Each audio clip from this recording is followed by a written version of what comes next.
Good I think morning, we all. also have Usha ma'am with us. Pardon, ma'am. Good morning, ma'am.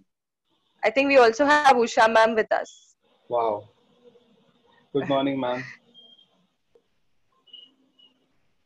Yes, Okay, you thanks. can start. You can start.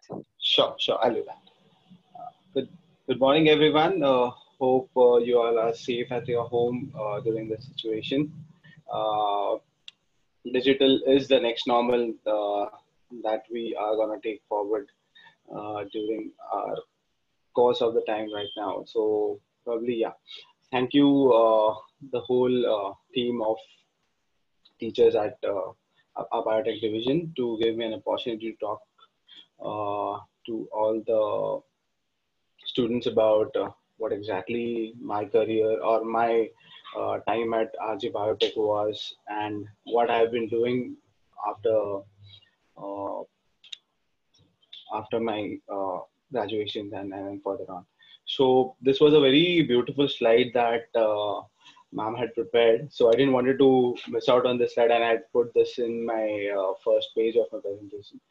This I don't want this to be a very monologue-like thing. Anytime you feel that there is any question or anything, please drop down your chat. I'll read it, and we will address it right then and there. Okay. So yeah, my name is Prakash Javeri. I have done my biotechnology from Jinjanwala College. I passed out in 2012. I have over 8 years of experience in sales and marketing. Currently, I'm working with SAT India Private Limited. Basically, SAT India is into sales and marketing of healthcare products.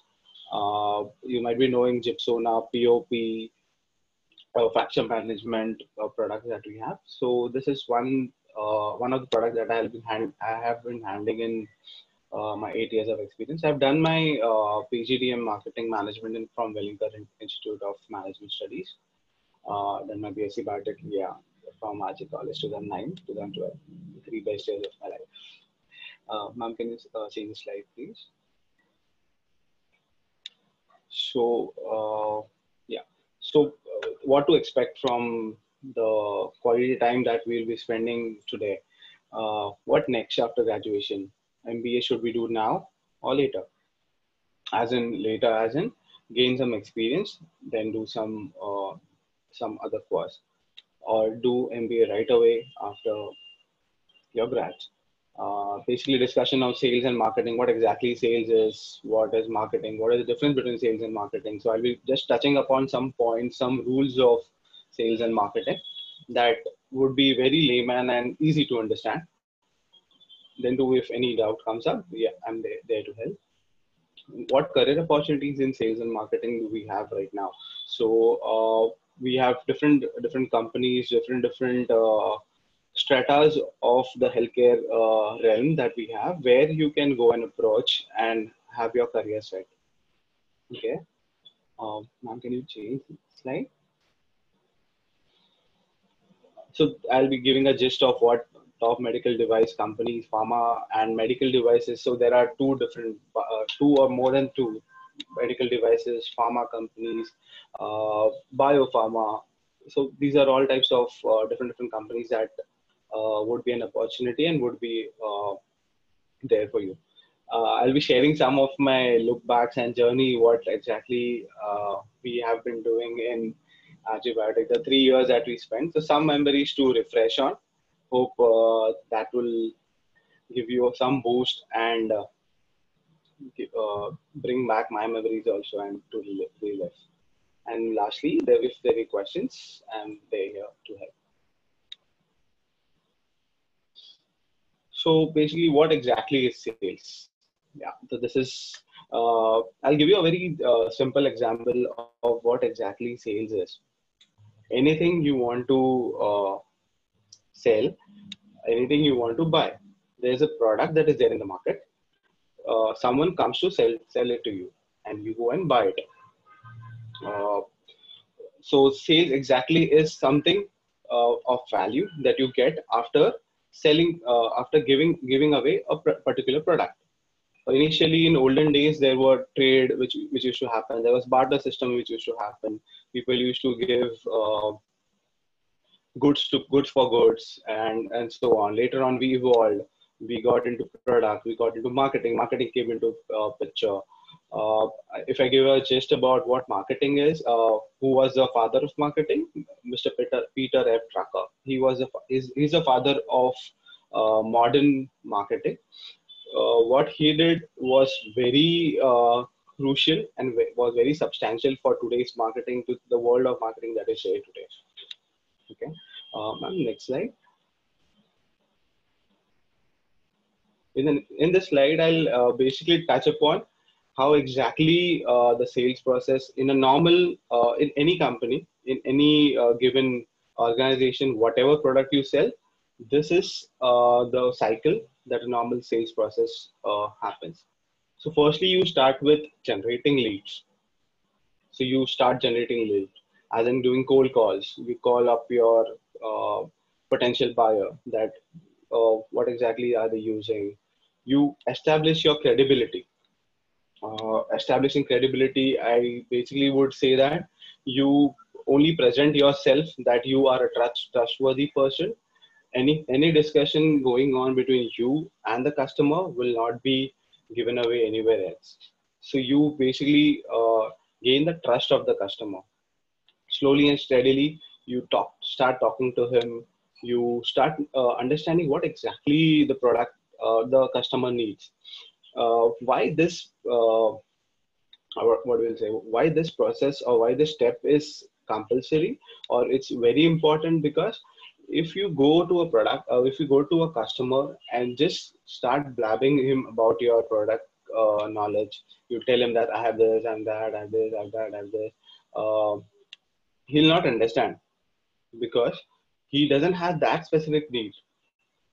Probably, I'll give you a small example. If you're going to buy a mobile phone, you go to a shop, someone asks you that, sir, what is, why have you come here? What do you want? Which product do you want? So you'll tell that I want a phone. So if the salesman tells you that, sir, this is iPhone, this is Apple, this is OnePlus, this is the best moving product in the market. You take it. This is 39,000, 40,000. Will you go and directly buy it? No, right? You firstly would understand why exactly should I buy it. So the salesman needs to understand why you have come to the store. What exactly do you need in a particular phone that you are looking for? So if you find something of value in that product, then only you will buy it, right? So this is very crucial. You have to have a very clear mindset that what exactly the customer needs. If you don't have that, everything else, the whole cycle will go to a toss, and then you have to restart again and then start probing him about what questions, what is his needs, right? When you have understood what exactly the customer wants, customer needs, you present your solution according to the customer's needs. So that would be a apple to apple comparison and apple to apple solution, right? Uh, you have presented a solution. What value will it add to the customer's practice or to the customer's daily routine, right? You tell him what exactly your product will offer. Uh, if the if the customer has already taken your product, he might be having some issues about if he takes your sample or he uses it. He has some objections using that product, that this product is not working well, something is happening, something is not working. You politely and very professionally handle those objections or obligations that come, because that customer to you, to anyone, any salesperson, any marketing person, customer is a god. So you treat them likewise. You give them solutions to what exactly the objections and obligations are. Slowly and steadily, when the customer has wholehearted, wholehearted confidence on you that the product is going well, and the salesperson who has come to me will be there with me if anything happens in the future also, then the sale gets closed. It's a very niche cycle. that is there for any sales cycle and any product that you sell. And slowly and steadily you grow the relationship, because there's only not only one product that you're going to sell to the customer, right? Later on you will be launching some other product, so you need to maintain that relationship with the customer again. And if this relationship is maintained, you start generating other leads. So this basically is a cascade or a cycle where any product, be it any product in the market, has to go through the whole process to follow. I'll give you a very real life experience and real life thing. Not only in sales, in any in your personal life also. So if you want something, if you have your younger brother or your elder brother, you go and talk to him that you want his bike to drive, right? So, but he'll not give you directly. You need to go and ask him. You need to probe him that this is my need. I want to do this. I want to do that in those fronts. So PSS, what is PSS? Professional selling skills is not only implemented in professional life. It can be implemented in uh, your personal life also. So uh, that's a funda that I can talk about. Yeah. Ma'am, next slide.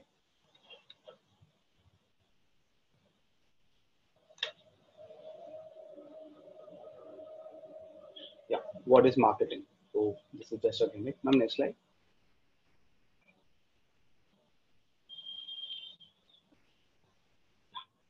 So what is marketing? Marketing.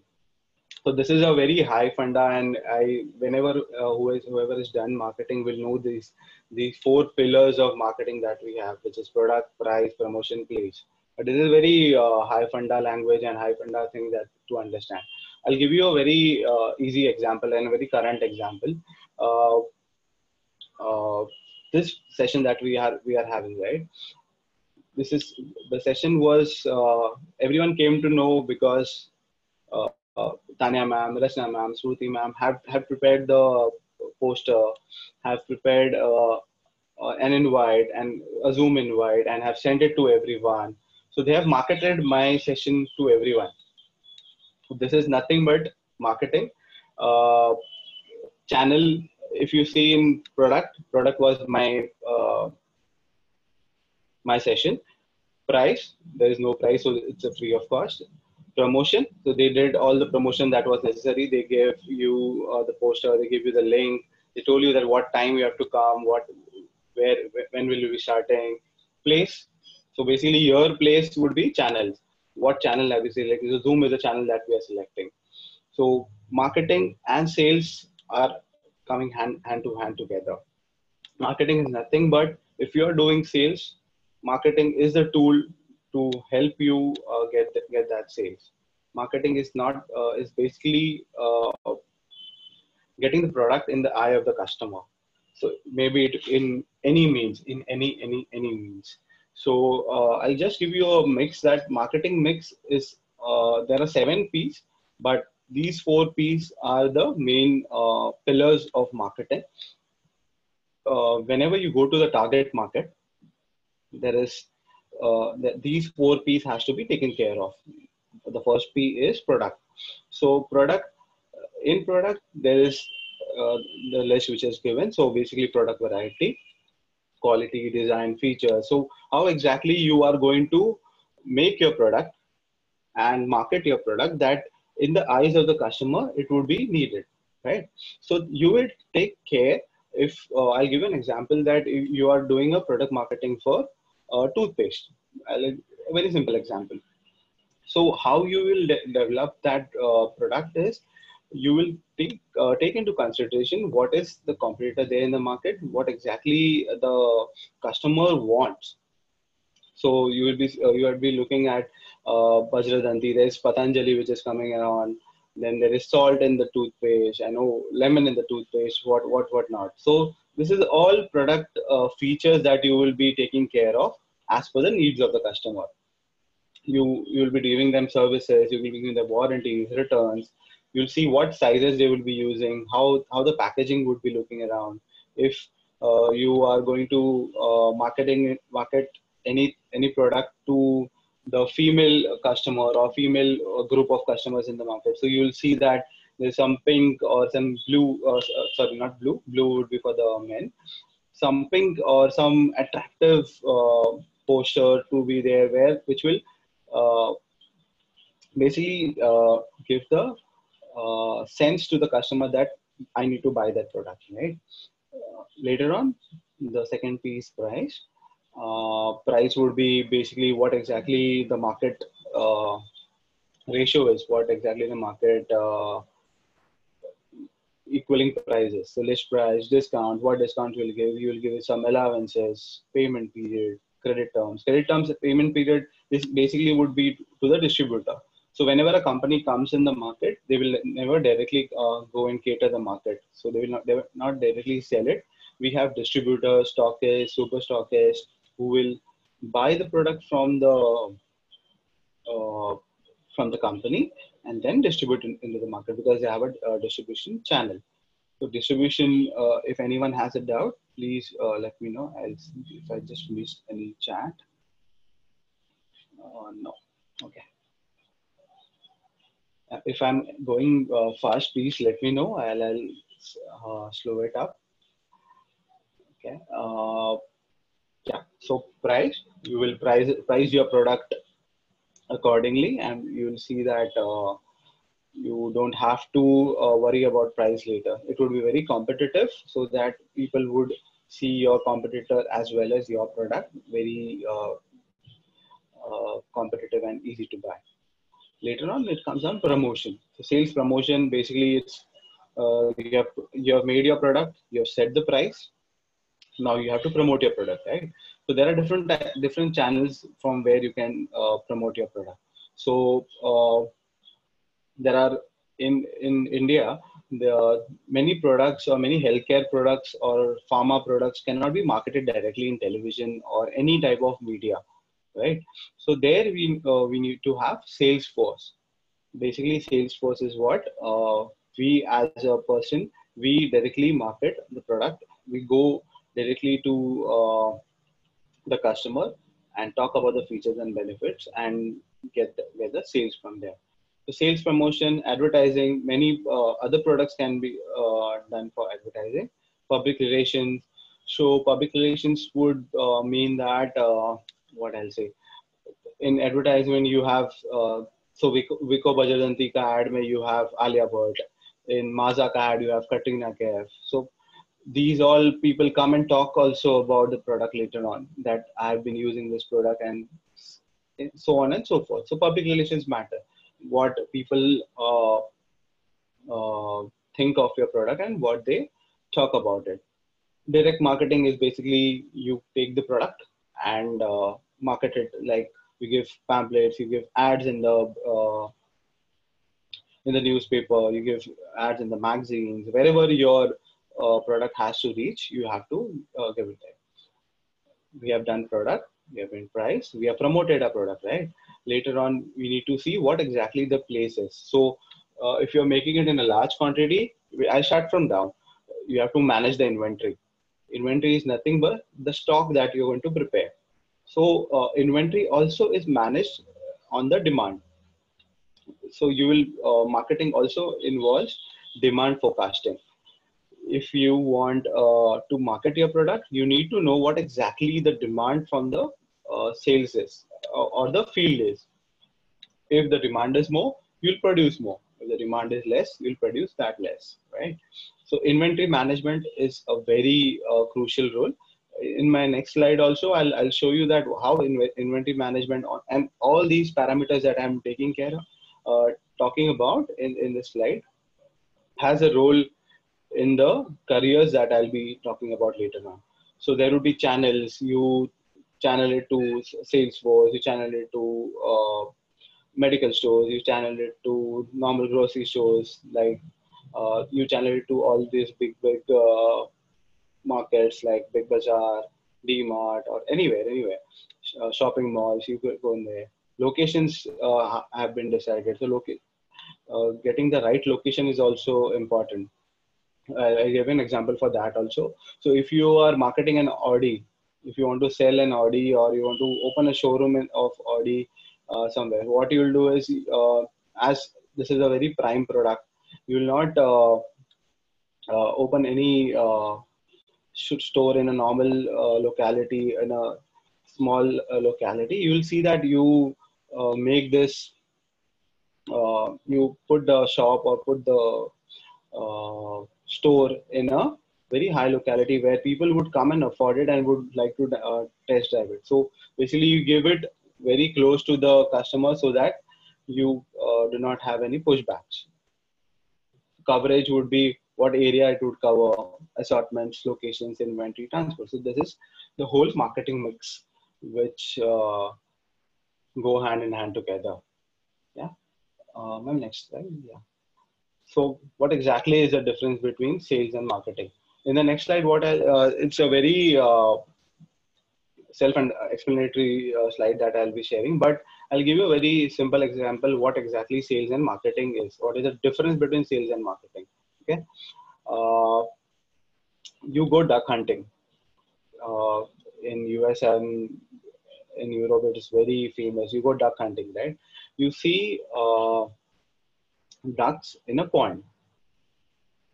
The phenomena that you see ducks in the pond is the marketing done by God, that there are ducks in the pond. You can see it, right? You go and shoot them is the sales. Simple. You see something, that is because of marketing. You get something is because of sales. A very simple analogy that I can talk about. Next slide. Yeah. So all these product, price, promotion, place, audience, or basically a place. What we talk about is this is a basic difference between sales and marketing. I have a product which I need to move. My aim is to persuade someone to buy it. So what I'll do is go to marketing. I have a range of products. My aim is to ensure that it meets my customer needs. So the product goes hand in hand. Okay. Uh, Yeah, so price can often be the biggest stumbling block, because wherever I go, buyers tell me that my prices are higher than my competitors, right? So I spoke about price in my 4 piece presentation. Price has to be competitive, because no, anywhere you go, you give the best of value. Indian market is such that people would firstly think about price. My 8 years of experience, I've been selling my products, high-end products, to all my customers. But if the customer doesn't get the value that he wants, he'll not pay the price.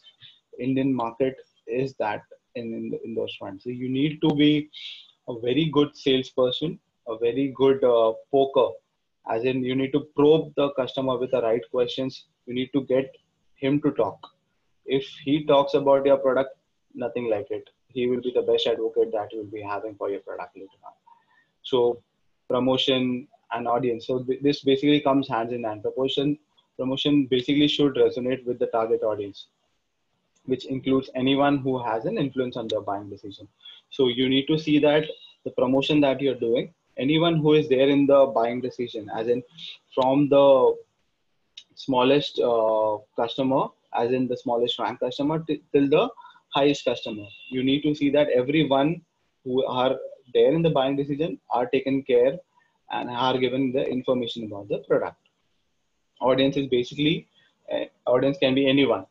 It would be broad, including specific buyers, influencers, ranging from the user in the shop floor through to the people in the C-suite. So this is basically what I was talking about. Anyone, basically anyone can be your customer. Next ma'am. Yeah. So this was all about what exactly theoretically what I can do, blah blah, about sales and marketing. What is in it for you, right? Career opportunities after grads. So if you are planning to do your if trying to go to, what I'll say, not do your further studies or do MSc or MBA or anything in your future studies, If you want to do anything into sales and marketing or any other stratas of healthcare industry, these are all the opportunities that you'll be having. So you can go for marketing, you can go for sales, you can go for business development. This is what I have spoken about. Supply chain management and operations. So when I was talking about the place and the channels in the four marketing mix, supply chain management and operations take a very big role in that. What exactly supply chain management is? Inventory management, giving your product from A to B, as in A is us, B is the distributor. So A to B to C, everywhere that people are needed. And we have good amount of jobs uh, in the pharma industry and as well as in the medical device industry for supply chain management and operations too. Strategy, innovation management. So innovation management basically mean what exactly you strategically. There are some course that you can do. Strategic management. I'm not getting the real word. There is a position in the companies that there's a team that handles strategic management. You can go and join that team and learn about how exactly strategic and innovation management can be done, and then take care of the strategic and innovation management of the company. Market and research analysis. So you would be heard of IQVIA, which is the largest and the most trusted market research analysis uh, brand in India. So you can do market research. Market research comes in n number of forms. So this is one strata. Project management, yes. Project management you can do. Basically, you do your MBA in a particular sector, as in healthcare marketing or MBA in marketing, finance, anywhere. So you can head that project. Project management is one strata that you can take care of. Next slide, ma'am. So this is a bit about what exactly the top 10 or top 20 companies, top 10 pharmaceutical as well as the biomedical industry look like. So you have Johnson and Johnson, you have Allergan, you have Abbott, you have Biogen, Novartis. If you can, ma'am, go to the next slide. This is the top medical device companies in India. So you might have heard about 3M. 3M is the largest medical device medtech company in the world right now, right? India also it's doing pretty good. It's in every strata of the humankind. Any product you need, 3M is there. You have doormats, you have car mats, you have 3M hand washes, you have 3M guide wires, you have 3M masks, anything, 3M is there in the market. Medtronic is catching up. Medtronic is there in the market since long, but it's going well in the orthopedics department where you have all the implants and products that in there. So I was a proud partner. I was working with Becton Dickinson earlier. So yeah, I proudly say that I was with Becton Dickinson with earlier. And BD is widely known for its syringes. Any syringes, any needle you buy or you use, basically 90% in the world, the syringes are from BD. So this was just a bit about what top medical companies and top pharmaceutical companies are there in the market. Uh, there's a discussion that I needed to have is if you want to do your MBA just after your graduation, yes, you can do it. There are many people who opt for doing full-time MBA after graduation, right? You can do it in those front. And also, what I did in my career is I did the other way around because I wanted to know. I was just a normal graduate student who had passed on the market, right? Who was passed on the an university. If I would directly go and learn about marketing and sales, I had that feeling that I would not understand what exactly is happening. So what I did is I got back. I worked in a company. Uh, so that is also a very good story. I got the I would like to thank Suchita ma'am for my first job that I had done. Uh, if I remember, Karthik Natesan, no, Karthik, yeah. So Karthik was an alumni from our batch, previous batch, who had contacted Suchita ma'am that there's a job in a particular company. If you want any people to from our RJ group wants to pursue the career, please let me know. So we three or four had went for that interview, and two of us got selected for the same company. And my career is something in a different level from there together. So express my gratitude towards Suchita ma'am also for doing that. And so I had never looked back from there. 3 years down the line, I did my PGDM. So I did a part-time MBA that I had to do. I got it.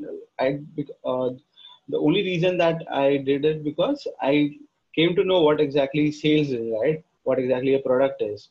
I sold the product for 3 years, and then I came brushed up my knowledge about how I can go it forward, and which has helped me getting into big organization and selling different products. If I can share my recent strength, I was working with Allergan India. Allergan India is basically known for eye care, right? They have eye drops, which is very famous, and it's a market leader.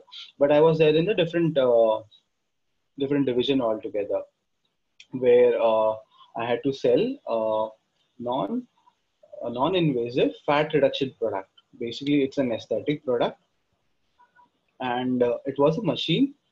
The machine name was Cool Sculpting.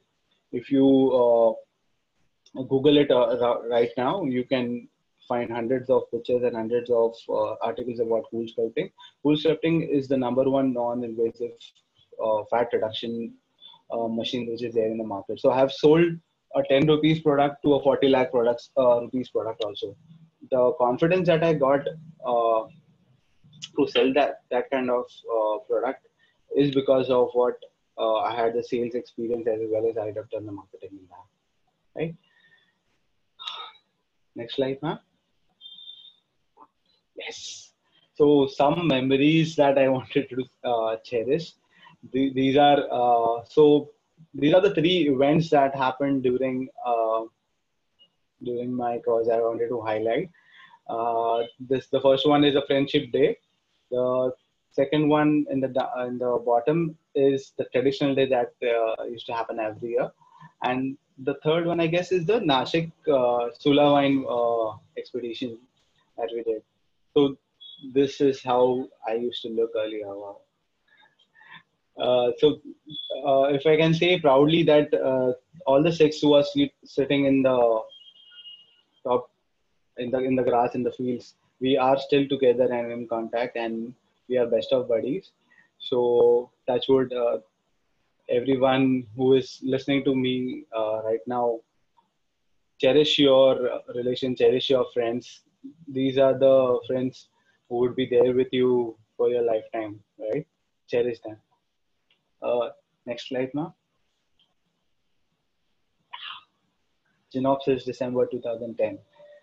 So I could not get some better pictures, so this is what I have put. But the first picture is the loveliest of all, where the whole batch is there with our beloved Suchita ma'am, and we were all hooligans that she used to call us, and used to.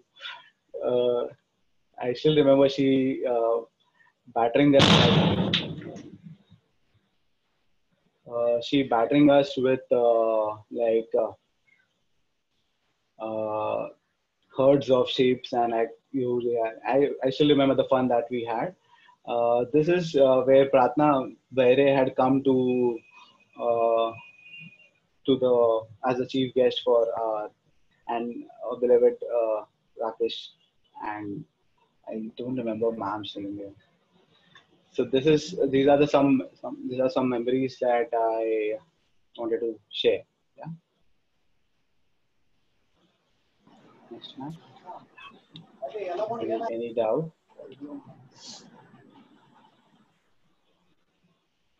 Uh, Hello.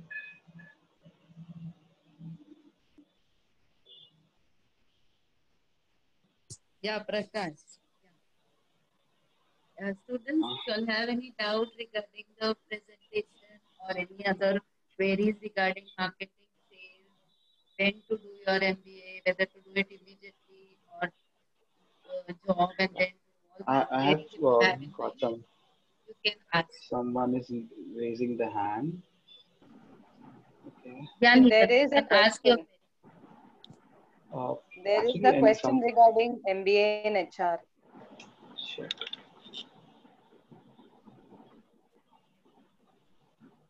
Um, MBA in HR question mark. So yes, I saw that. I saw that. Yeah. So yeah, you can do your MBA in HR as well. Anything. You have your interest in human resources. Yes, you can do your MBA in HR. Any specific you want to know about MBA in HR?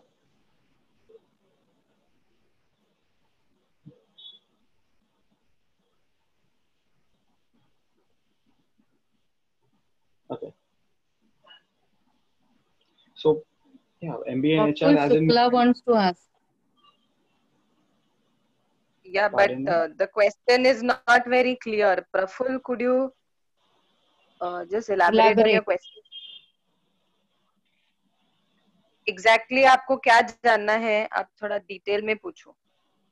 You want to know the scope or you want to know whether it is better to do HR or you have to do some other MBA. That is what you want to ask.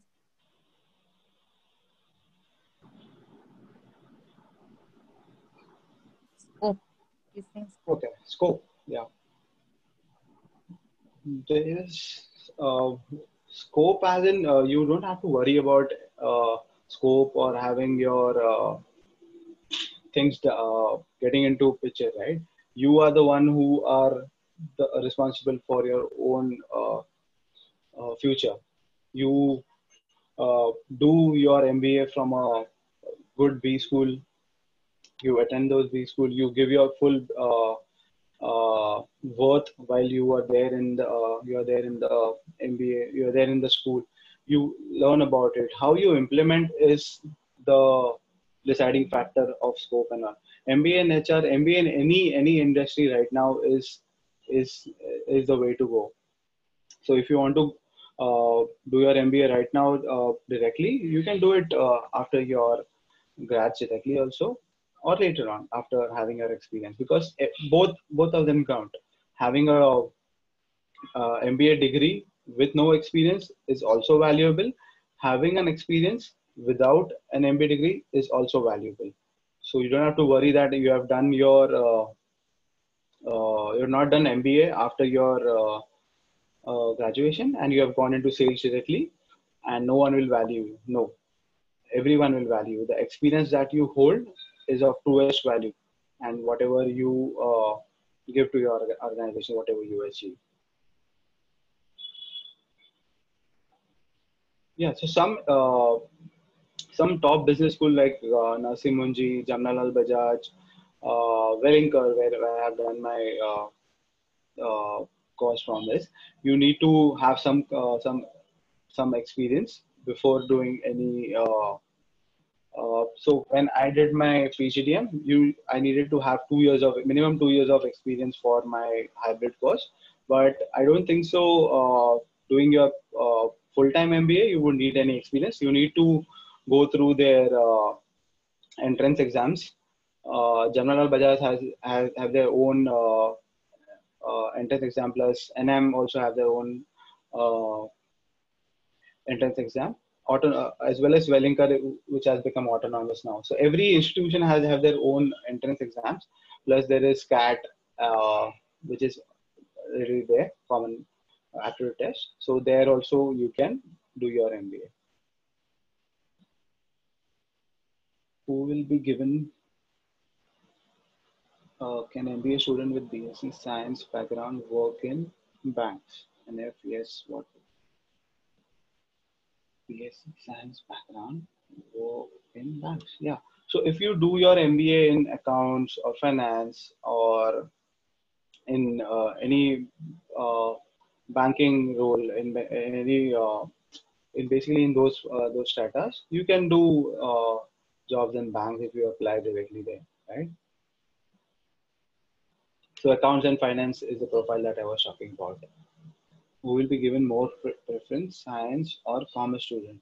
There is no funda about knowing being a science grad or a commerce student in sales and marketing. The products here are different, right? What knowledge do you have? What is your zeal to work to in this industry is the way to go. Nothing works on commerce. So I'll give you an example. My colleague here in my current role is a commerce graduate. So he has started his career in pharma. He's slowly he was interested in doing pharma marketing and pharma sales, so he went through that. But later on, steady and steadily, he got to learn about the anatomy. He improved his knowledge about science. He improved everything what is required for the job.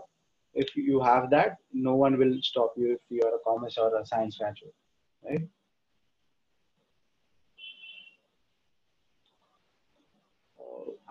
The questions are going fast. Just a second. Yeah. Is there any Yeah. entrance Should I example read of them for PGM? you? Is there an entrance for PGTM apart from work experience? So no. For PGTM, I don't think so. There is any entrance exam. You need to have your work experience. So every B school has different criteria. So I've given you names of these B schools. You can go into on their website and see what exactly their requirements is. If you fit in that criteria, you can uh, basically apply for that course. PGDM and MBA degree, are they different? Because IIM provides PGDM. Okay, so what exactly PGDM is? Postgraduate Diploma in Marketing. MBA is Masters of Business Administration. Uh, there is, what do you say, every university or every, uh,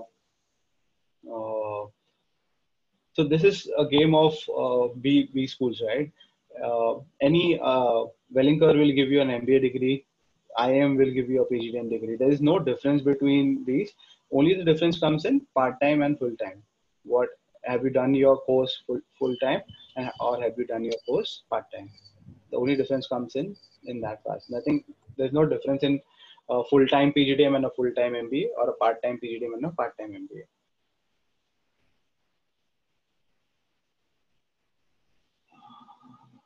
If I've missed, who will be given? Do we need to give entrance even after doing MBA to get into banks? So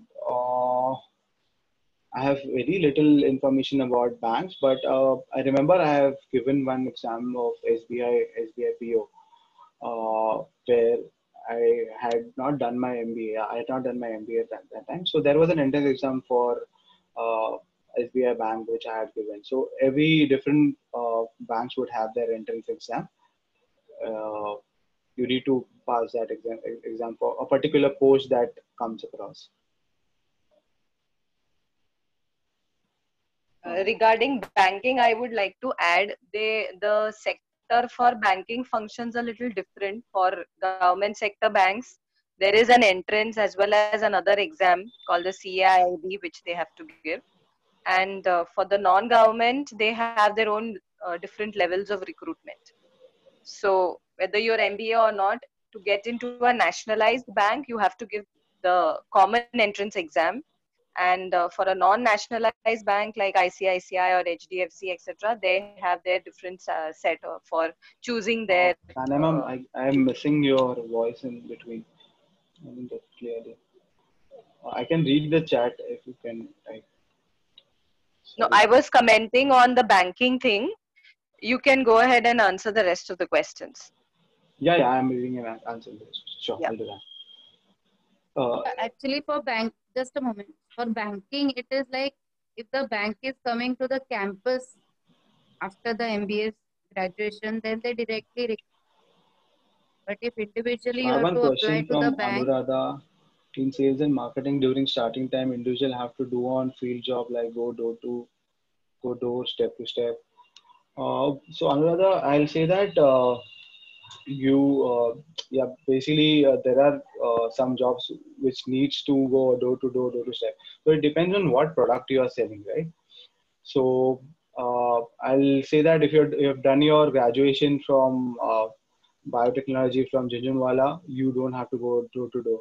You would be so credible enough that some top companies in the market would be hiring you, and you would be there in the market with some credible job. I'm not I'm not demeaning any other people who are doing door-to-door jobs. This is totally fine. It's their way of earning. They're earning their livelihood. It's never a small step to do if you do it for your earning or if you do it for your family, right? But you probably wouldn't have to go door to door selling any product if you are have done your graduation. You basically would be into any other roles going on together. CAT or CET, I guess they have same syllabus. So I've not done my full-time MBA. I probably won't be the right one to answer that. But yeah, I don't think so. The syllabus would be same, right? The full. If I've missed any questions, No. Any more questions from students?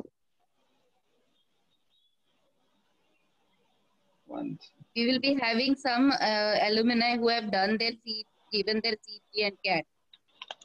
So that time we all will be able to ask those questions.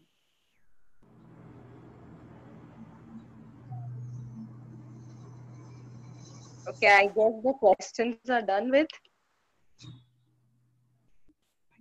Just mute the laptop. Okay. Thank you so much, Prakash, for coming over this morning and enriching us with sales and marketing. It was very nice to see you, and also the nice photos of your gang. And I would like to comment here, especially that your batch is one batch who visits us very, very sincerely, and we love that visit. We like to interact and listen from y'all, and we hope to see you again and again, coming every year, telling us your stories and how you feel in the market, how you all come together and bring smiles to each other and us is always memorable. Thank you so much for coming in and joining in this morning. Absolutely, absolutely. Prakash, thank you very much, and we are all extremely proud of all of y'all. Thank you, ma'am. He's not only just got his BSc degree from biotech, he's also earned his wife from biotech. Where is she? Perfect. She's on work, ma'am. Okay. Give her our love. Absolutely, absolutely. And take care. Be safe. Yes. You too, ma'am. Thank you so much. Love you all. Love you too, ma'am. Thank you, everyone. Thank you for listening. Bye, Prakash. Thank you. Bye, ma'am.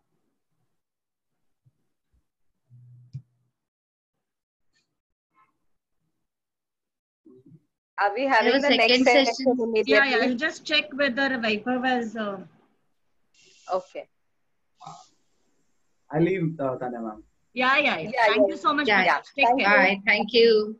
Have a good day. Bye-bye. You too. Bye now.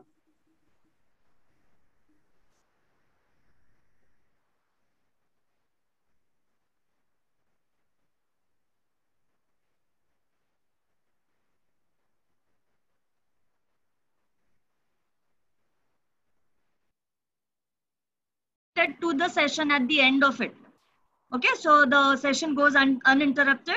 So whatever questions you all have with respect to research further, you can put it in the chat box. We'll answer that at the end of the session. Thank you. So people can write in the chat box, or then I can also see, and or later also if I want to answer, so we can have the catalog of the questions.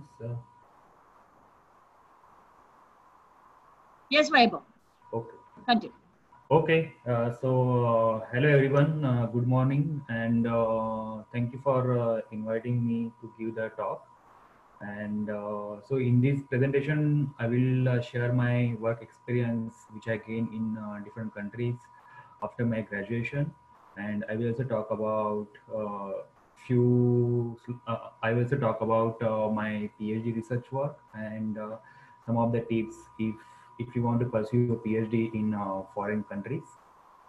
So this is my email address and the LinkedIn contact. So in case if you want any help or some information in future about pursuing PhD or higher career in foreign countries, then you can also contact me anytime. So usually means so this is my career path, which I completed my graduation BSc Biotechnology at Jinjhuwala College, and then I decided to continue my master's program at the same college. I passed out in 2009 my master's program. So my batch was the, I think, third batch of biotechnology batch at the Jinjhuwala College after the establishment of the department. So it was very a friendly atmosphere at the college. So I really enjoyed my 5 years of graduation, 3 years of BSc, 2 years of MSc, and my undergraduates 11th and my high school 11th and 12th. So total I spent almost 7 years at Jinjhuwala College. Then I joined as a temporary project fellow at Tata Memorial Hospital at ACTRA campus. So after spending 3 years, I joined at Israel for my PhD. So I assume that building an international network of research collaboration and learning about another culture is the sure way to boost one's scientific careers. So after finishing my masters, I joined at Tata Cancer Hospital at Parel to work on a deputy funded gallbladder cancer project. So during the masters, as a part of masters curriculum, we need to carry 4 months research project in the research institute. So I got a recommendation from Dr. Usha Kundan to contact Dr. Chiplunkar at ACTRAC.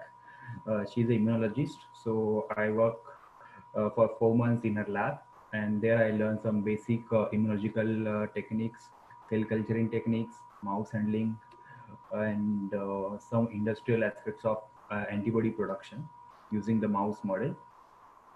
Then I joined as a research fellow at the Tata Cancer Hospital at ACTRAC campus. There I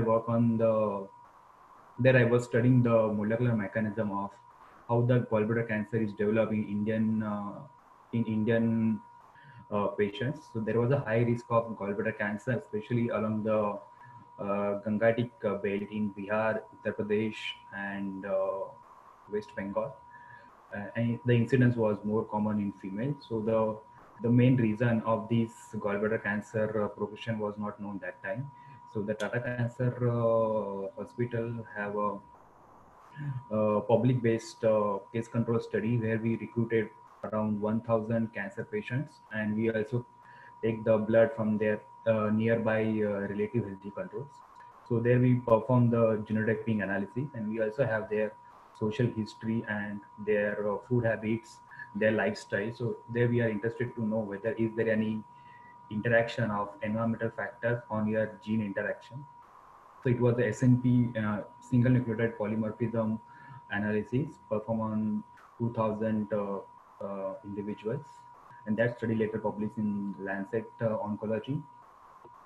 So in Tata Cancer Hospital, when I joined that time, the group was very new. So we work in a team to set up the lab. So there I learned some project management, establishment of the lab, establishment of the group, how to order the reagents and other lab management stuff.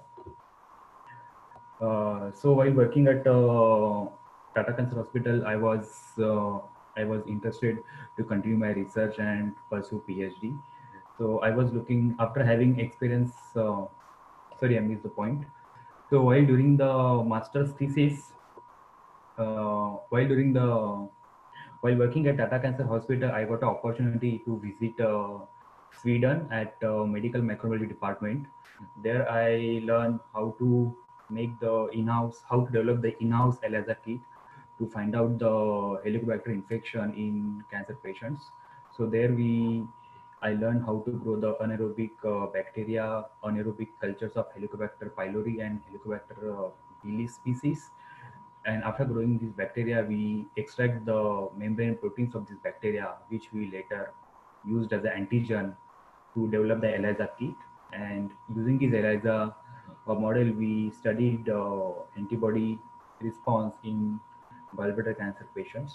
So this was my first international air travel and first experience. It was very enriched and very rich experience. I got it.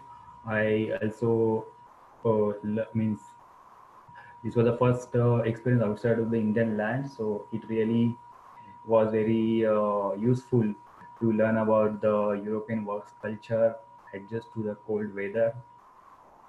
And after completing my Tata Cancer project, I applied to the PhD position at Israel. So this was the position was advertisement at Nature website. So one of my friend Rajesh found this position and he shared the advertisement with me. So I immediately decided to apply to this position. I contacted the professor. I sent my CV and short summary of my research, what I done so far, and why I am interested in this position. So this was a project about the parasite infection, Trypanosoma brucei, which caused the sleeping sickness. So in the next slide, I will talk about my PhD work at Israel. So while doing PhD, I also got an opportunity to visit UK. So it was our collaboration with UK, Scotland, University of Dundee, where I learned how to screen the drugs who develop some of the parasites develop the resistance in the long run. So we are looking for candidate genes in the parasites which develop these resistance. And in order to help, it will help us to find out the new drug targets and screen the large number of drugs in a big screen. And after completing my PhD, now currently I am located in Denmark. I started my postdoctoral research since last year. So here I'm working also on RNA processing, how the cell decides how much RNA to synthesize and what the cell do with the RNA which are not good. So that process is called as RNA decay. So this is my so for the career path, which is really I got opportunity to visit different countries so far in Europe and Asia, and it really helped me to develop as a independent scientist. So now I will talk about a few slides about my PhD research work.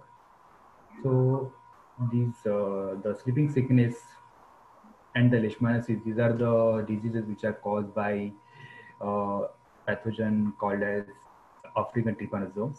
The leishmania is another disease caused by the same family of the organisms. In India, it is called as Kala Ajar, and this disease is currently widespread in 36 countries, including India, some parts of Bihar and Nepal. In some of the mountain regions, this Kala Ajar is still there, and at present, the current drugs which are available in the market, they are either old drugs, they are no more active, and the parasites have developed their resistance to these diseases, and some of the drugs cause the severe side effects. So these trypanosoma parasites, their life cycle is similar like malaria parasites. So these parasites need the two hosts. One is human being and the one is insect fly to develop their life cycle. So these parasites, when they are in the fly body, they grow at the fly body temperature is 27. And when this fly bites the human beings while taking the blood meal, these parasites inject the parasites into the human body, and in the human body the temperature is 37. So these single cell parasites, these are the single cell parasites growing in my lab at culture flask. So these single cell parasites can easily adjust to two different hosts at two different temperatures. So what is the molecular mechanism the parasite is adapting in order to survive at two different extreme temperatures? And this is the picture of the patient who is suffering from sleeping sickness. So these parasites, once they infected the human beings, they can reach until the brain in central nervous system and cause severe defects of the central nervous system, and person can go in coma. So it's very difficult to identify the stage of infection. So there is a need to develop new drug targets, the safer new drug targets. And as we know that the ribosomes are the cell organelles which make the proteins, or also called as protein factories. In these trypanosomes, the ribosomes are very unique. They have very special arrangement of RNA and protein within the ribosomes, so which can be used as a drug target. And as we know that this is a central dogma of life, that the DNA, the information present in the DNA is transcribed into a RNA strand, and from this RNA, mRNA, there is a process called as translation, which makes the protein. So we are interested to study the parasites biology at the RNA level. And these ribosomes can be a unique target for the future drugs, because in these ribosomes, there are 6 different RNAs and number of proteins which made up of these, which made these ribosomes. And these RNA of these ribosomes are very unique, that I will talk about in the next slide. And these RNA have different chemical structures. These RNA undergo some chemical modifications which can be used as a drug target in the future endeavors. So we are talking about the RNA now. So there are usually 2 kinds of RNAs in the cell. The first batch of RNA is called as coding RNAs. These RNAs directly translated into proteins. And the second batch of RNA is called as non-coding RNA. So these RNAs carry some information for regulating the cell function, but they are not directly essential for the protein. So there are different kinds of small RNA, there are different kinds of non-coding RNAs. For example, is tRNA, ribosomal RNA, and the USN RNA. And so there are small non-coding RNAs are present in the nucleus. They are called as SNO-RNA. The definition of the SNO-RNA is small nuclear RNA. The main function of these SNO-RNA is guiding the RNA modification. So what is the RNA modification? So this is the chemical structure of the uracil. Uracil is one of the nucleotide which made the DNA and RNA strand. Uracil is present only in RNA, which is replaced by thymine in DNA. So these AUGC, these 4 nucleotides made up of made the RNA. So during the RNA modification, when the DNA is transcribed into the RNA, this RNA strand gets modified by different chemical groups. So this is I'm showing here 2 kinds of modification. In the first modification is called as methylation, where the methyl group is added to the 2' O of ribose sugar.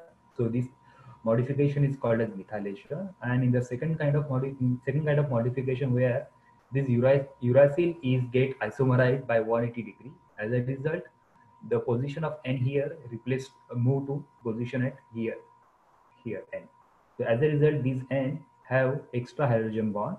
So this extra hydrogen bonding might be important for the stabilization of the RNA structure, and these also binding provides extra binding sites for binding to different kinds of protein during the protein synthesis.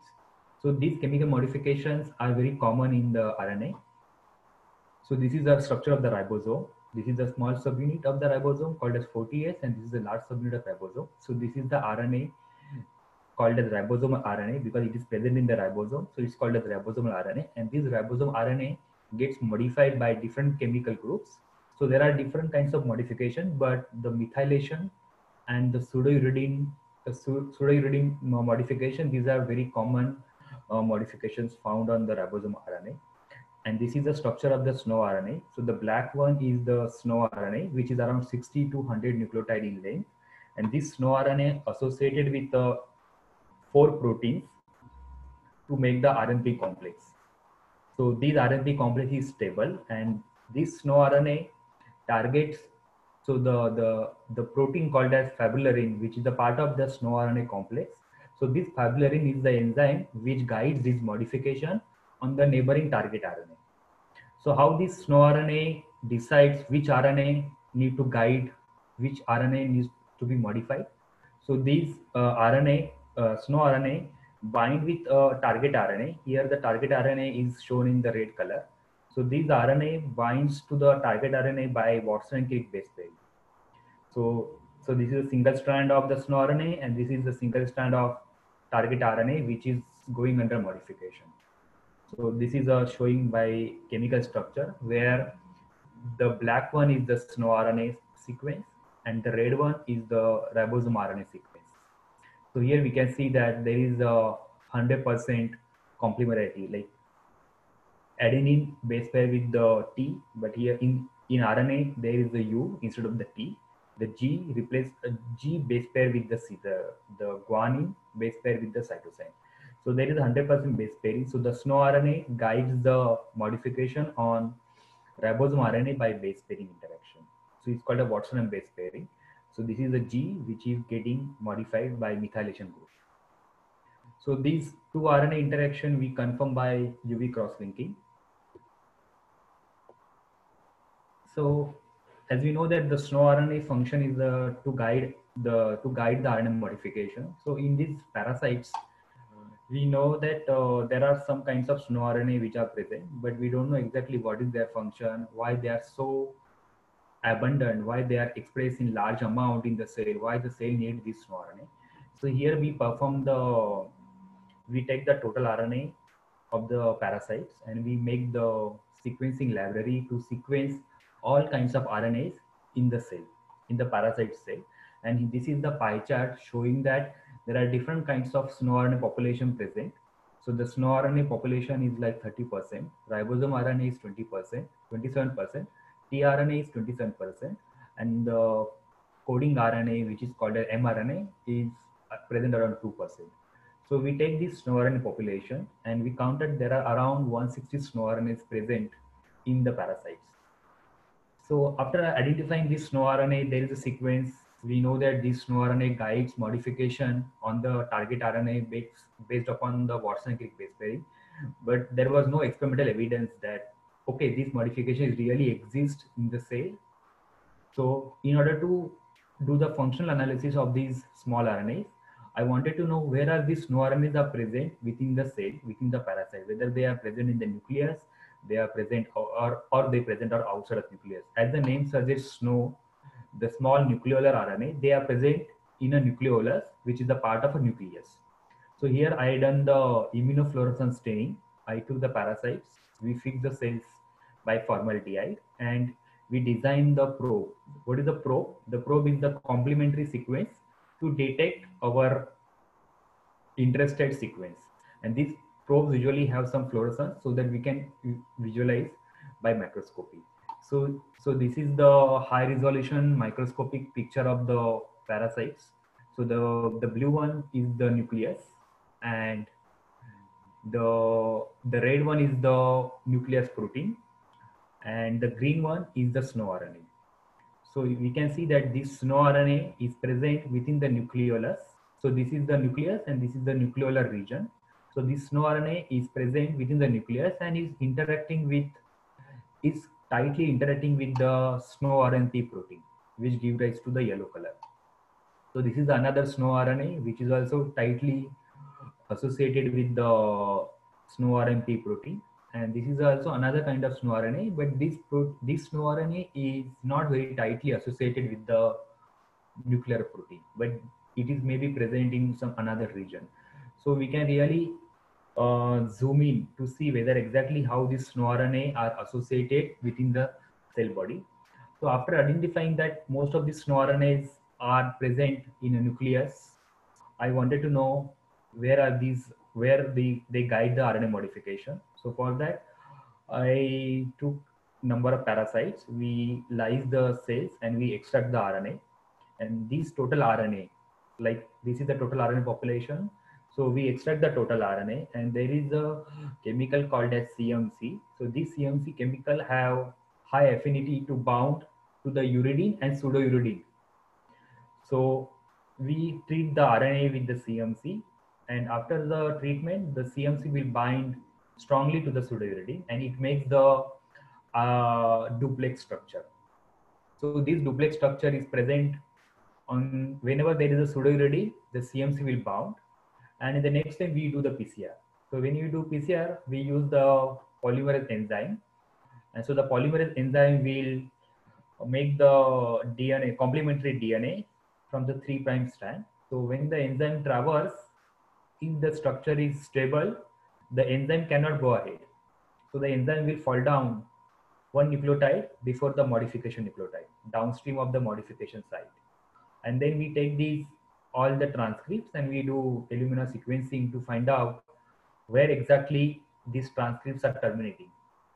So whenever these transcripts are terminating, all the strands, they will pile up here, and we can see by peak here. This is the 5.8S ribosomal RNA, and so whenever the orange one is the CMC treated RNA, and the blue one is CMC treated but without the SNO RNA.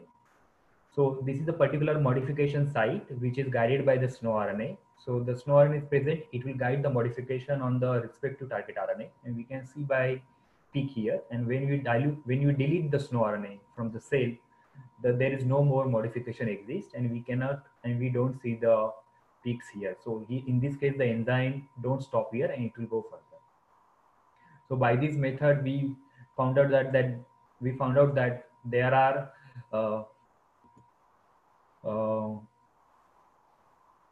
there are 68 pseudouridines and 90 methylations are present on the trypansomatid ribosomal RNA.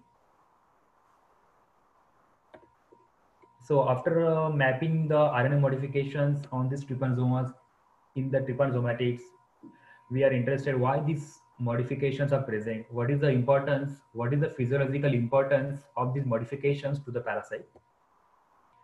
So here we perform the atomic modeling. There was one group in France who done the cryo-electron microscopy on the ribosomes.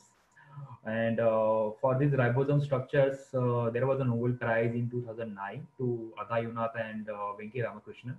So there they developed the electron microscopy to visualize the ribosome structure. So in this case, there was also cryo-EM map come out for the trypanosomatid ribosomes. And so we decided to see where our modifications are present, what is the structural importance of this modification. And we can see that most of the modifications, what we found, they are here, the red one are the modification sites of methylations, which are present next to the exit tunnel. So exit tunnel is a part of a ribosome. During the protein synthesis, the proteins are the newly forming peptides will emerge from the exit tunnel at the ribosome structure through the exit tunnel. And so most of these modifications are present in close proximity to the exit tunnel. So might be these modifications are important, or they are providing binding site for specific ribosomes which are important for the translation. And here we done one interesting experiment where we show that when we put the more SNO RNA into the parasites grow better at higher temperature. So these are the insect form of parasites. So in these parasites, we put more SNO RNAs by exogenous transfection, and we found out that the parasites which have more SNO RNA expression, they grow better at higher temperature. So we think that might be this modification is important for the stabilizing the RNA structure, and they important for synthesizing specific kind of protein which are important for the parasite to adjust into different temperatures. And as we see that most of these modifications, they are present at the inter subunit of large subunit and the small subunit. And these modifications are only present only in the parasite. So these are the specific ribosomes of parasites which can be used as a drug target. And as these modifications and these ribosomes are unique to the parasite and they are not present in the human beings, so which can be easily targeted as a drug target, the single modification. So it will be very interesting to see further if you delete this single modification, what happens to the parasite, whether they can able to grow or survive at a higher temperature. That will be the future study we will be carrying out. But here it show that this hyper modification provides the parasite to grow better at the higher temperature. And this study was published in 2009 in Nucleic Acid Research Journal. And the second study of the pseudorhythm modification was published in Scientific Reports in year 2016. So during my PhD, as ma'am mentioned, that I got some awards and fellowships, which is very important for to grow in your career. So during my BSc, I got a good training from the college. Of course, I got a first rank in my college examination at the BSc level. When I decided, when I joined Tata Cancer Hospital for visit to Sweden, I applied to the Lotus Trust, which is in South Mumbai, and I got a travel grant for traveling to Sweden. During my PhD, I also got a scholarship, which was a fully funded scholarship for 4 years. So I got this President Scholarship around $1,500 per month. So this money is enough to take care of your accommodation, to take care of your food and other living expenses. So if you're a bachelor and if you're sharing the apartment, you can easily save 50% of this money as a pocket money for yourself. I also got a travel grant for traveling to UK from Academy of Medical Sciences, London. And while working at the Tata Cancer Hospital, I got this DBT fellowship. So for 3 years, and currently I'm in postdoc, which is also a good scholarship at the postdoc level. So overall, my PhD experience was very enriching, and I really got to learn different kinds of techniques and skills. And while working at during my MSc and also during PhD, I also got the opportunity to work part-time on the campus. So during my PhD, I also engaged in teaching the techniques to the juniors and supervise their projects. I also learned Hebrew language when I was in Israel, means at least the level 2. So the learning the local language is very nice, so that you can connect with the people when you go to the shopping, or if you're traveling, you can talk to the people in their language. At least you can start the discussion in their language, and it's always good to meet other people and learn from their experience. So as we say that it was a very unique experience for me to gain the international work atmosphere and grow as a scientist. As I said that my PhD means when you join for PhD, most of the time we are we don't have much lab experience or handling the techniques, but overall the PhD is like learning process. You design the experiments, you try, sometimes experiments fail, so you try again, and next time you fail better way. And overall PhD is like you're working on the project, so you have very close collaboration with the teammates, with your supervisor, so you get a base training from the well-established supervisors. And during the PhD, of course, you learn a lot. You also experience, you learn a lot yourself. You dig out the literature available currently, and you design your experiments. So based overall that, I could publish my 6 papers in my PhD publication, which really helped me to find out the postdoc position. And I got interview from different labs in US and Europe. And overall, the PhD or doing career in research is not just about your particular study, but you learn a lot other than your study. So that's my advice for the students who are interested to pursue a PhD either in India or in foreign countries. So the PhD have a different means. When you do the PhD, there are many career options open up. So in India, I will also suggest of course in India, so there are very good labs in top institutes like in IITs or NCBS in Bangalore, TIFR in Kulaba, but it's very hard to find or trace really good lab and the professor who can really help you to learn as much new techniques and new skills. So there are a few labs in India, but it's very hard to trace. As I said, the science is very international. You can really develop the international collaborations when you come out of the Indian universities, and in foreign countries, most of the labs are well established. There is a lot of funding. Ample funding can give you good, you don't need to think when you order any reagents. And you also get an opportunity to publish or to present your research in scientific journals and international conferences. Another thing is that in India, it's very hard to finish your PhD in 4 to 5 years with a nice publication.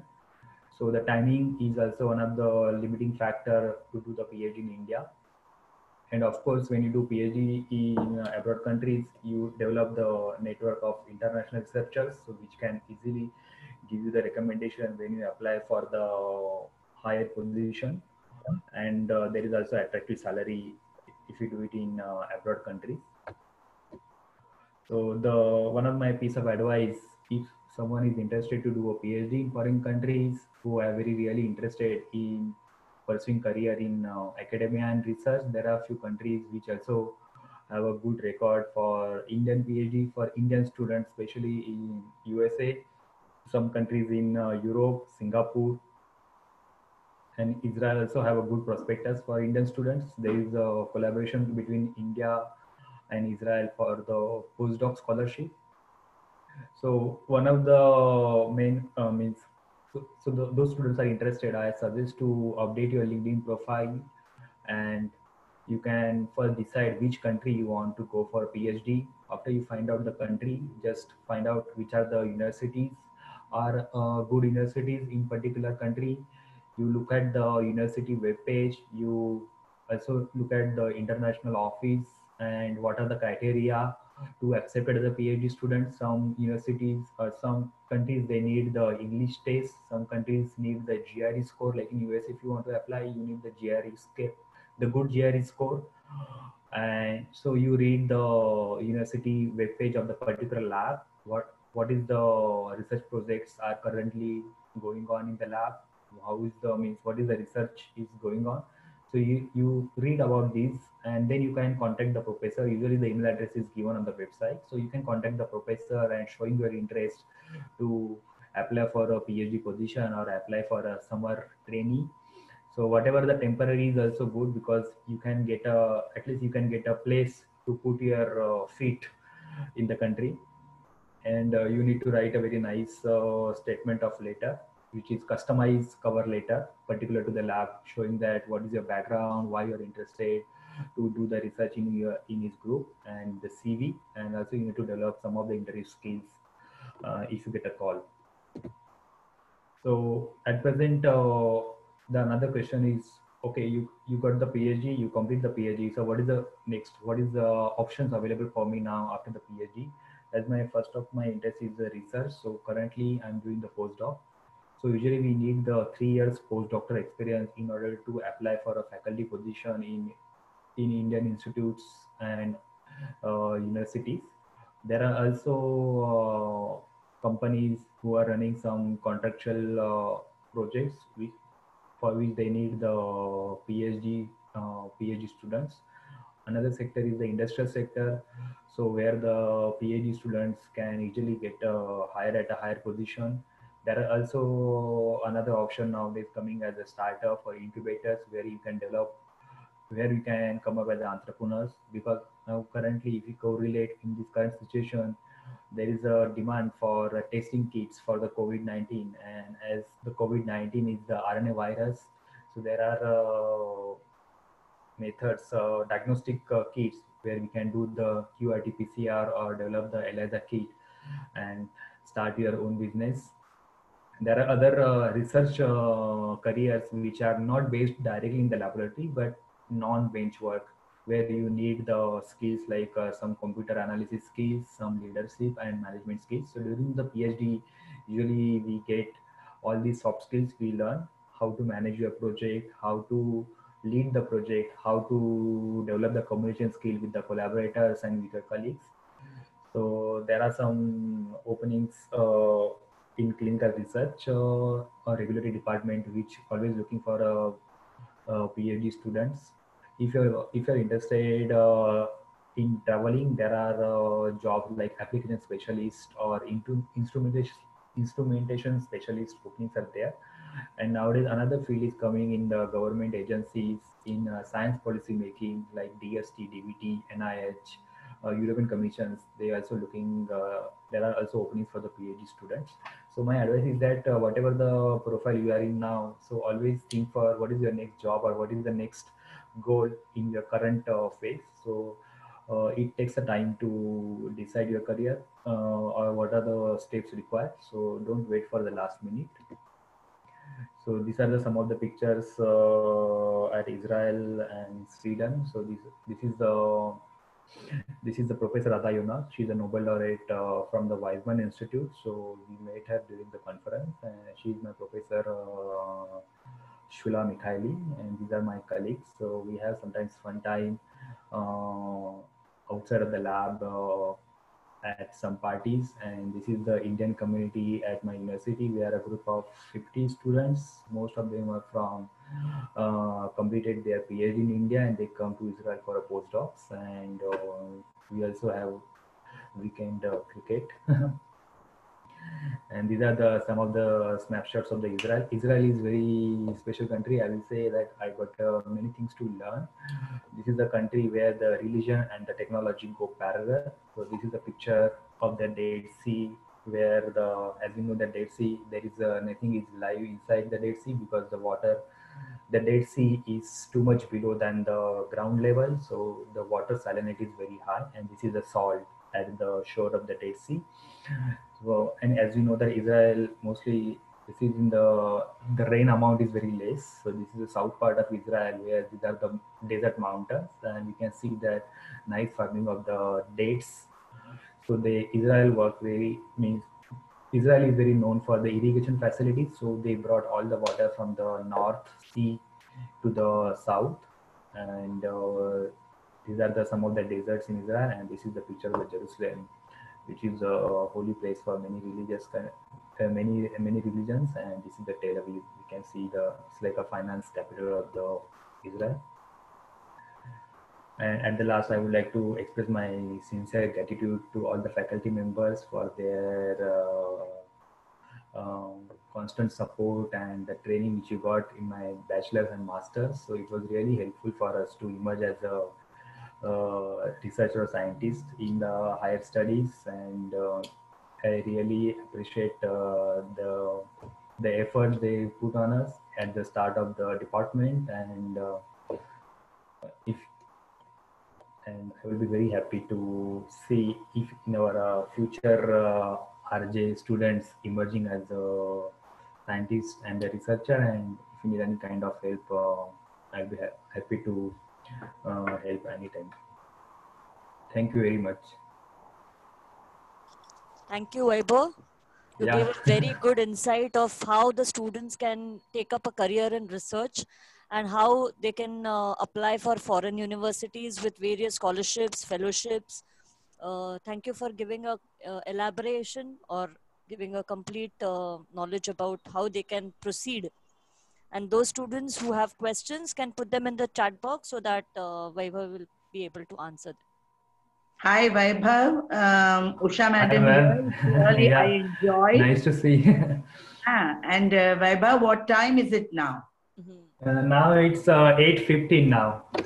8:15. Okay. 8:15 morning.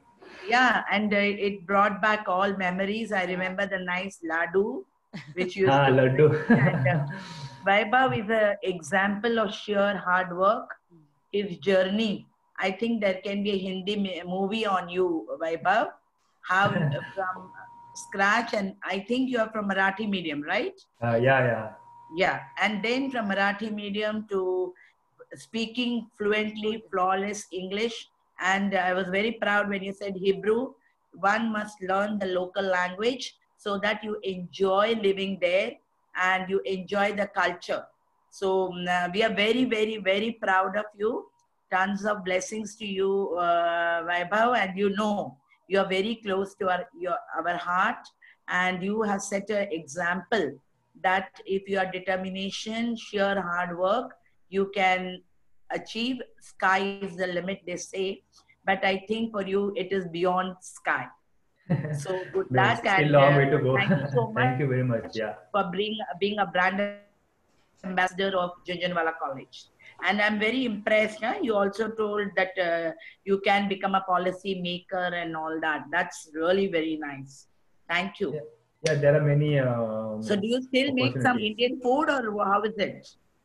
Yeah, I try to be both local and local food also. I try to. In Denmark, in Denmark is mostly like they use that rye bread, the brown bread. Yeah. And some local fish, just baked one and all. Very nice. And you are lucky to be in Denmark. Happiness index, I think it is maximum. Yeah, it's very one of the. And if you recollect, it's one of the best place for senior citizen. So you never know. I'll come one day visiting you. Yeah, sure. I'll be happy so to. Good luck. God bless you, Vaibhav. Yeah, thanks a lot for and all if the you need support. A babysitter, I'm there. Okay.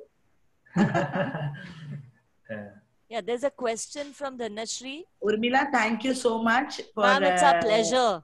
In fact, we are feeling so proud for to our kids coming back to us. I know. It's nostalgic, and especially now this time. Yeah, and it's very emotional for us also, to see our kids growing and being successful. Yeah, and they have surpassed all of us. Yes, so surely. That's a great feeling. Thank you so much. Thank you. Yeah. There's a question, Vaibhav. How many publications are mandatory so as to get admission into a foreign university?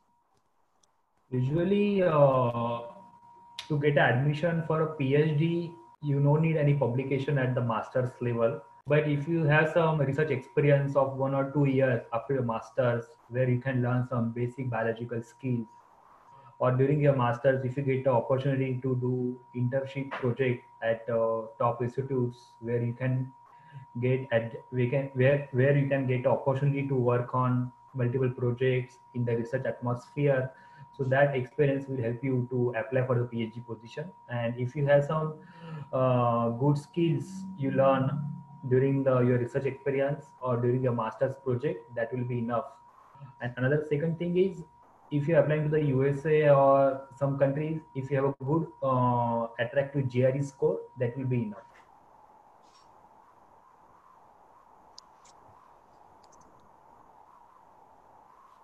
Any other questions? Yeah. Vaibhav, you are clear. Anybody else? Any other questions?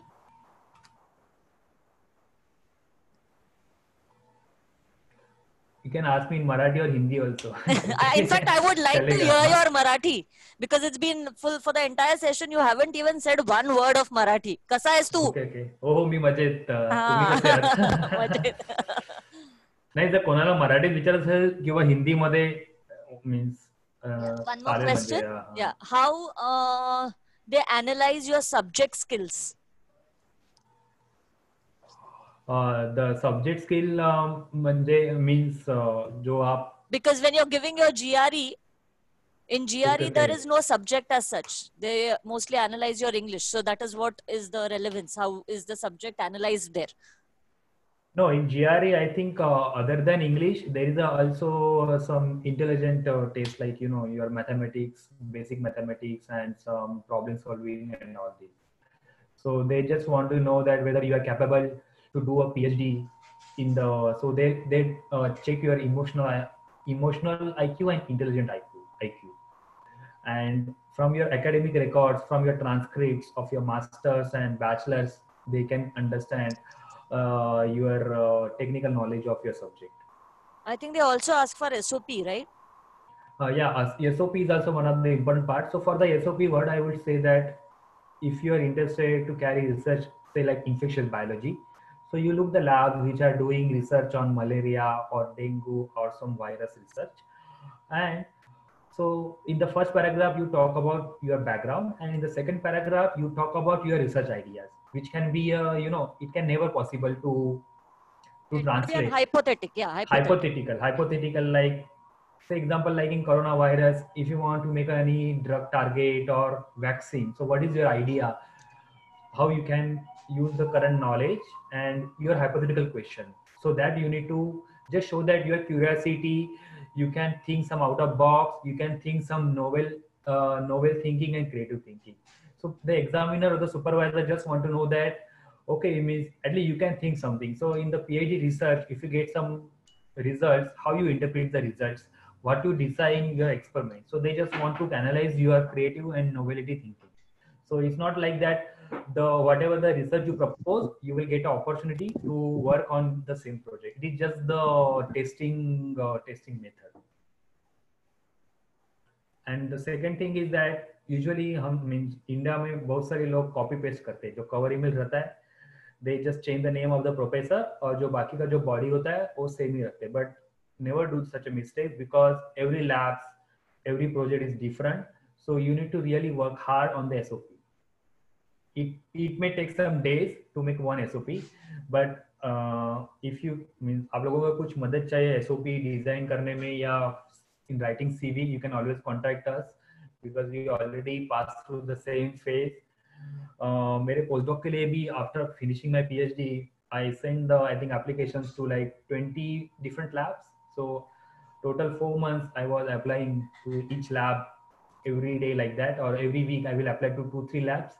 तो जब मैं 40 application किया, उसमें से around 10 people reply me because they know my supervisor. So at least they reply me, what do you say, negative response but positive way, that तुम्हारा CV बहुत अच्छा है, तुम्हारा skills मेरे lab से बहुत match होता है, but currently मेरे पास funding नहीं है, तो तुम्हारा खुद का funding के लिए apply करो, like that. But out of 10, 3 people will be really interested.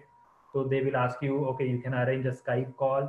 तो उधर तुम्हारा background बताओ, and then you can show your interest that you really wanted to do continue research.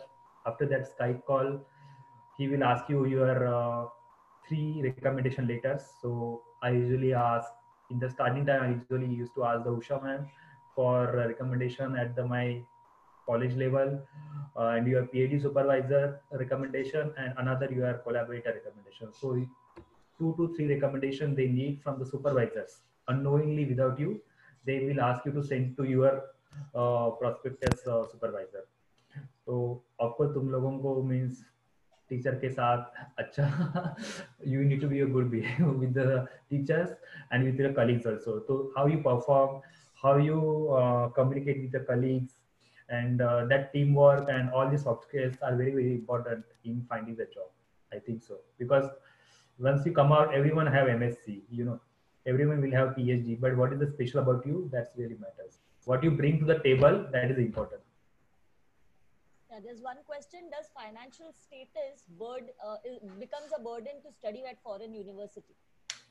Of course, the finances, the finance expenditure is is one of the main thing we need to consider when you apply to the PhD, because most of the PhD in foreign countries, the graduate school give you the funding. Either there are funding options available from the local university, or there are some funding available from, like in Europe, there are some European Union projects, or sometimes the funding is available from your host country. Like if you want to apply to the UK, there are some fellowships for Indian students like Nehru or Commonwealth fellowships.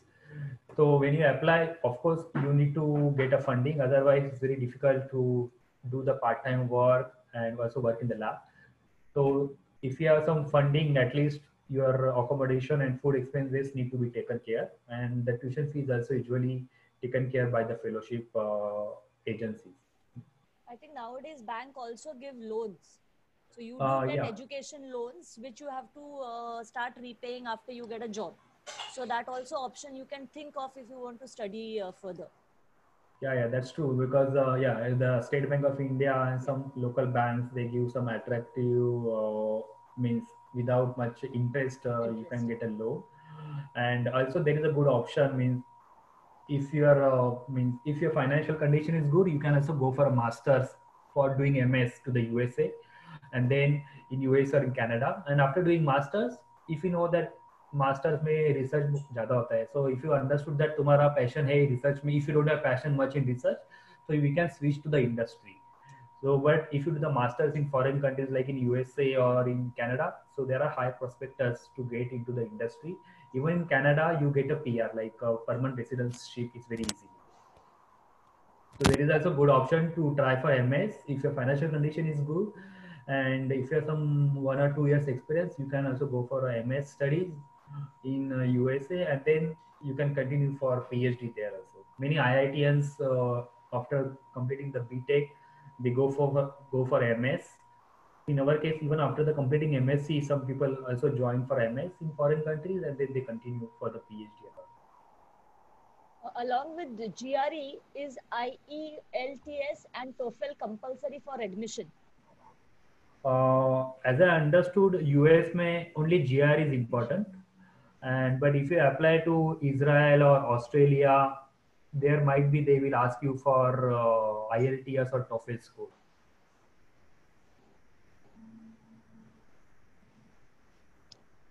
What are the job opportunities after we complete our research education? Yeah, I think if you look at my presentation, after completing PhD, correct? Yeah. Okay, after completing PhD, there are 2 or 3 sectors I will say. First, if you want to तुम्हें academic में research करना है, if you like the teaching and guiding students, you can apply to the research institutes and the universities like IITs, new NITs, ISER. But there you need 3 to 4 years postdoctoral experience and the research plan. Like if you want to set up your own group or your own lab in all these institutes, so there is a selection process, and during the selection process, you need to show at least for your next 5-year plan, what is your research plan, how you will get the funding. So you can apply to the DST in India, you can apply to some European Commission project, European Union funding like that. So the first option is to apply in academia as a faculty position. Second option is you can apply to the industry, like in pharmaceutical industries, biotech industries. Third option is if you're interested, you can go for a startup or you can join some startup group where usually in the startup, the employees are limited up to the 5 to 10. And the second option is if you're interested in research, but not exactly like pipetting and all, you can also do a career in data science. Nowadays, there are many companies, even the Amazon, they are also looking for data scientist, project manager. They're looking for the PhD, because during the PhD, we develop these analytical skills, research skills, communication skills, project management skills, people management skills also.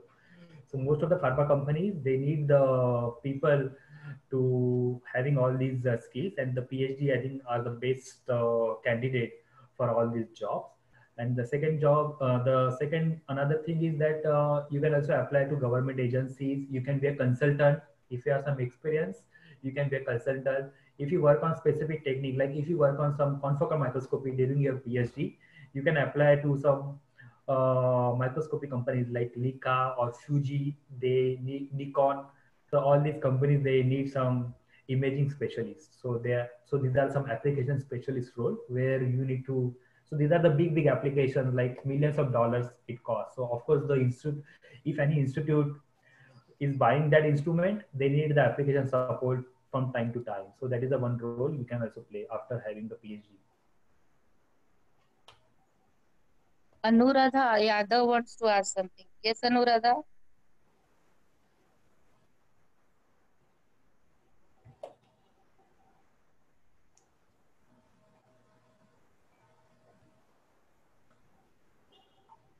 Are we done with the questions then? No more questions?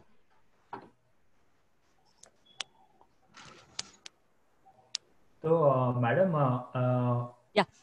I will forward my presentation to you if you want, or yes. maybe my contact details. So, मेरा email address and the LinkedIn contact. So, sure. किसी को any help चाहिए या if you get stuck with something, so we can contact, and I will also ask in my friend circle if someone can help or like that, or maybe if you have, I don't know what is the Sure, policy. sure. In fact, generally when the students want to come or want to apply, we refer to you all, so that they can get in touch, and they can get all their doubts cleared before they are applying. So most of the time we tell them to join the RJBT alumni group, and through that they search the students where they want to go, and they contact them, and then they get in touch with them. Yeah, I mean, because I mean, हम लोगों को भी we can also help, but there are also some other scientists which are based in USA, Europe, the Indian scientists, and there is also Facebook group and all. So we can always connect it and get the help from the people. Sure, sure. If someone is really interested, and so there are always ways to find out. I think we are done with the questions. Thank you very much, Vaibhav, for getting up early. No, it's I know it was. I know it is. Now it's 8:30. I know. Nevertheless, it was a pleasure being connected to you, and helping the students out with all their doubts with respect to further career, with respect to research, and how you have built up, and how you have reached your level of success. And we all pray that you go ahead, have more to your platter, more feathers to your cap, and make RJ Biotech proud, and be the brand ambassador wherever you reach. I will be always delighted to I remember the days, and I will always want to touch with the people, and sure if you need any help, and if you come, you can like to visit, and keep in touch. Thank you so much, Vaibhav. Do come visit college whenever you are in India. We'll be glad to. Sure. Yeah, And we'll be glad to so see you. if something is there, you can always contact through email or Facebook also. Sure. Thank okay, you. then Have a nice thank day. You. Yeah. Bye-bye. Bye-bye, and take care. Yeah, you too. Take care. Bye, Vaibhav. Bye. Thank you so much. Bye. Yeah, welcome. Bye, Vaibhav. Have a good day. Thank you very much. Yeah, Khayal welcome. rakh apna. Thank you. Okay, bye. Bye-bye. Take care. Bye. Bye. Bye.